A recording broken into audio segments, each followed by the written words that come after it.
আসসালামু আলাইকুম।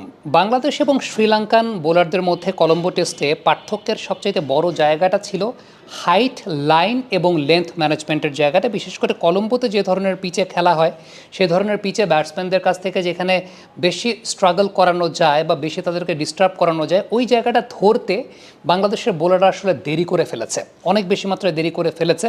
আমি একটু এক্সাম্পল দিয়ে আপনাদেরকে দেখাই। প্রথমত আপনি যদি শ্রীলঙ্কান বোলারদের লাইন, হাইট এবং লেন্থ ম্যানেজমেন্টের জায়গাটা দেখেন, পাশাপাশি বাংলাদেশের বোলারদের লাইন, হাইট এবং লেন্থ ম্যানেজমেন্টের জায়গাটা লক্ষ্য করে দেখেন, তাহলে একটা বিষয় খেয়াল করে দেখবেন, প্রথম দিন যখন বাংলাদেশের বোলাররা বোলিং করেছেন তাদের হাইটটা ছিল ওপরের দিকে, তাদের বোলিং হাইটটা ছিল ওপরের দিকে। তারা বোলিং করেছেন স্টাম্প কেন্দ্রিক বা স্টাম্প লাইনে, অথবা বেশি ওয়াইড আউটসাইড অফ স্টাম্প লাইনে।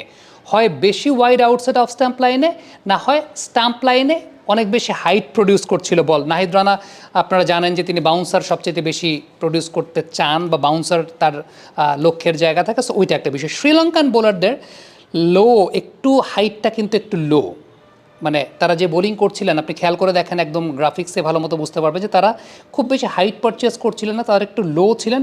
Top of the off stump ওই লাইনটা তারা ব্যবহার করছিলেন, এবং তাদের ওই লেন্থে তারা আসলে ব্যবহার করছিলেন। ওই লাইন জায়গাটা ছিল কীরকম, corridor of uncertainty, 4 number stump, off stump 4 number stump, 5 number stump, খুব বেশি ওয়াইড না। সো এই জায়গাটায় শ্রীলঙ্কান বোলার আসলে এগিয়েছিলেন যে তারা করিডোর অফ আনসার্টেনিটি ব্যবহার করেছেন।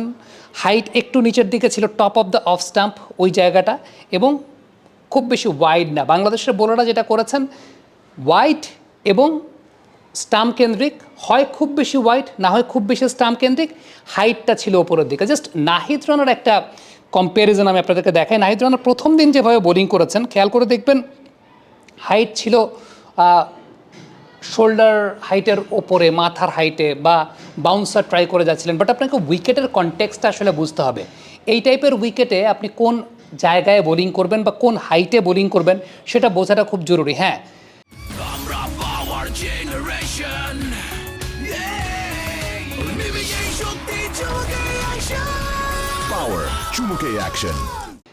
ওই ধরনের হাইটে বোলিং করাটা হয়তো বা অন্য কোনো উইকেটে সামঞ্জস্যপূর্ণ বা অন্য কোনো উইকেটে বেনিফিশিয়াল হতে পারে, কিন্তু এই উইকেটের জন্য ওই হাইটে বোলিং করাটা বেনিফিশিয়াল না। ঠিক ইমিডিয়েটলি আফটার পরের দিন যদি আপনি চিন্তা করেন, নাহিদ রানা যেভাবে নিজেকে কারেক্ট করেছেন, উইকেটও পারচেস করেছেন, আমরা দেখছিলাম যে থার্ড স্লিপে বা গালিতে, তখন হাইটটা কিন্তু একটু নিচের দিকে। জাস্ট লুক অ্যাট দ্যাট, যে হাইটটা কিন্তু একটু নিচের দিকে, অর্থাৎ একটু নিচের দিকে তিনি বোলিং করছেন। আগে তিনি ওপরের দিকে বোলিং করেছিলেন প্রথম দিন, দ্বিতীয় দিন ওই কারেকশনটা তিনি করেছেন, ছোট্ট একটা কারেকশন, যেটাতে আসলে সত্যিকারের অর্থে একটু হলেও দেরি হয়ে গেছে আমার কাছে, যেটা ব্যক্তিগতভাবে মনে হয় যে প্রথম দিন it was too short or it was too full, যেটাকে হার্ড লেন্থ বলা হয়, যেখানে টপ অফ দ্য অফ স্ট্যাম্পে হিট করতে হবে, সেই টপ অফ দ্য অফ স্ট্যাম্পে হিট করার বোলিংটা নাহিদ রানা করেননি, যেটা দ্বিতীয় দিন করেছেন। He corrected himself in the very second day. So এই যে বিষয়টা, যে lesson, learning the lessons, international ক্রিকেটে you have to assess the condition very well, এবং whoever assesses the condition at the very early stage, they can grab the entire match for themselves. So this is the difference. এটা আসলে শ্রীলঙ্কানরা করতে পেরেছে, বাংলাদেশ করতে পারেনি, এবং দু দলের বোলারদের মধ্যে পার্থক্যের জায়গাটা আসলে আমার কাছে ব্যক্তিগতভাবে মনে হয় এখানেই ছিল।